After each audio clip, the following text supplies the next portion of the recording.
Kasaragod Bekal beach ഫെസ്റ്റിവലിൽ വേടന്റെ സംഗീത പരിപാടിക്കിടെ തിക്കിലും തിരക്കിലും നിരവധി പേർക്ക് ദേഹാസ്വാസ്ഥ്യം അനുഭവപ്പെടുകയും കുട്ടികൾ ഉൾപ്പെടെ നിരവധി പേരെ ആശുപത്രിയിൽ പ്രവേശിപ്പിക്കുകയും ചെയ്യേണ്ടി വന്നു.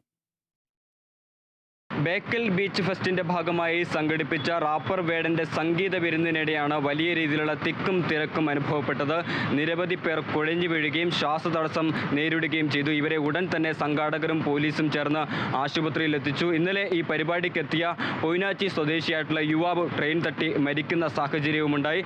എന്തായാലും അനിയന്ത്രിതമായി ആളുകൾ ഇങ്ങോട്ടേക്ക് എത്തിച്ചേർന്നതാണ് വലിയ രീതിയിലുള്ള തിക്കിനും തിരക്കിനും കാരണമായത്. അതേസമയം സുരക്ഷാ ക്രമീകരണങ്ങൾ കൃത്യമായി നിർവഹിച്ചിട്ടുണ്ടെന്നും ആശങ്കപ്പെടേണ്ട സാഹചര്യം ഉണ്ടായിരുന്നില്ല എന്നുമാണ് ജില്ലാ പോലീസ് മേധാവി വ്യക്തമാക്കിയിട്ടുള്ളത്. മറ്റ് പ്രചരിക്കുന്ന വാർത്തകൾ അടിസ്ഥാനരഹിതമാണെന്നും ജില്ലാ പോലീസ് മേധാവി വ്യക്തമാക്കിയിട്ടുണ്ട്. എന്തായാലും ഈ മാസം 31 വരെയാണ് ബേക്കൽ ബീച്ച് ഫെസ്റ്റിൽ വിവിധങ്ങളായ പരിപാടികൾ സംഘടിപ്പിക്കുന്നത്. ഇതുമായി ബന്ധപ്പെട്ട് എല്ലാ സുരക്ഷാ മാനദണ്ഡങ്ങളും പാലിച്ചിട്ടുണ്ടെന്നാണ് സംഘാടകർ വ്യക്തമാക്കുന്നത്. എന്തായാലും അനിയന്ത്രിതമായി ആൾക്കൂട്ടം ഒഴുകിയെത്തിയതാണ് വലിയ രീതിയിലുള്ള തിക്കിനും തിരക്കിനും കാരണമായത്.